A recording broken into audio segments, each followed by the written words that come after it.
go up by 5% or 10%, then it means you have to look for alternatives, and government can give them time. But some of these drastic decisions will send our local companies to the gallows.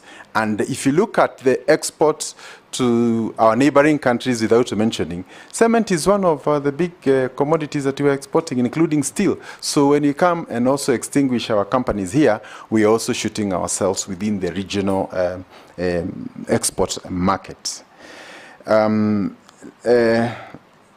The Honorable Dawood has mentioned street children were rounded, don't know, taken somewhere.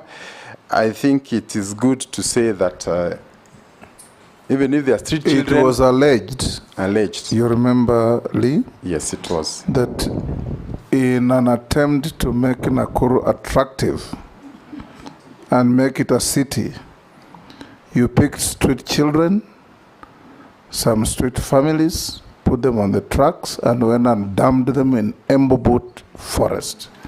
That was Speaker. I'm saying, let me finish. Because you remember this matter came up in the Senate? Yes. And Embobut forest was said to be infested with hyenas and other dangerous wild animals, and some of those children were never found.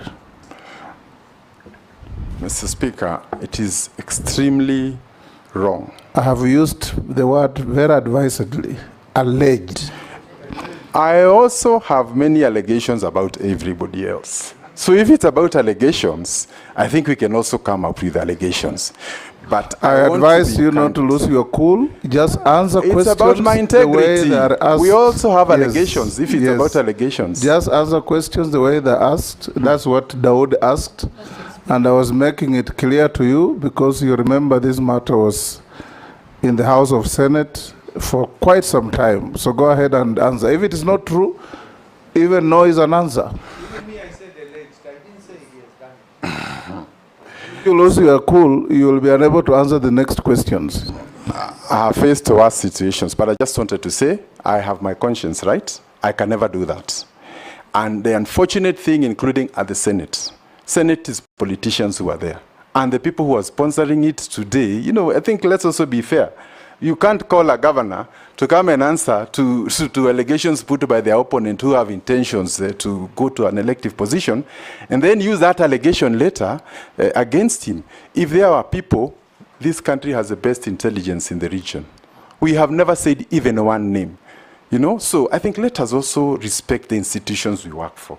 And I would say for Kenya and for posterity, the opportunity to serve in these institutions should not be personalized for gain. Because I was there, Mr. Speaker, you know, throughout that period. How come only those people are known by politicians? Which family has ever come out? So I think it's good to be fair and also respect the positions we have. So in short, Bwana Dawood, that is an act of fiction. Bwana Chairman, I don't have any interest in Nakuru. So I'm not a politician from Nakuru. It is alleged, that's what I said. We wanted a clarification. Yes. Governor should not feel offended. Yes. Don't apologize. Lee, you know, an opportunity like this is very good for you to clear some of those things, not to feel slighted, because nobody's slighting you. You're being asked questions in good faith. Well taken, Speaker. Yes, Ferdinand? He has not finished. No, he has finished. Mr. Speaker, there was a secondary question. Yes. Chairman. Yes. There was a secondary question from Dawood. From Dawood. With respect to local investors feeling slighted, and sometimes when you talk about investment, we are largely perceived to be talking about foreign investors. And I think I want to identify with that. There was a situation where some local investors were looking for an appointment with an office, a big office in government, in the county governments, and they kept on looking for that appointment for 6 months, until one day they changed and said they are from another country. They got the appointment the following day. So I think we must agree, the first investors must be you and I. the people who live here in Kenya. And even if the foreigners are to come here, they will make a call to those who are already here. So good referrals mean everything. So Mr. Speaker, Mr. Chairman, I want to agree with Dawood that a lot must be done to encourage local investment. And maybe while still on the issue of local investment, allow me to say that there's a marked difference between the attitude of Kenyans about Kenya and the attitude of foreigners about Kenya. And I think this speaks a lot to what he's saying. If you look at the investments that have happened in the country in the last 3-4 years, from GTC here in Nairobi to other major foreign direct investments coming here, it is huge, and it is a testament of the confidence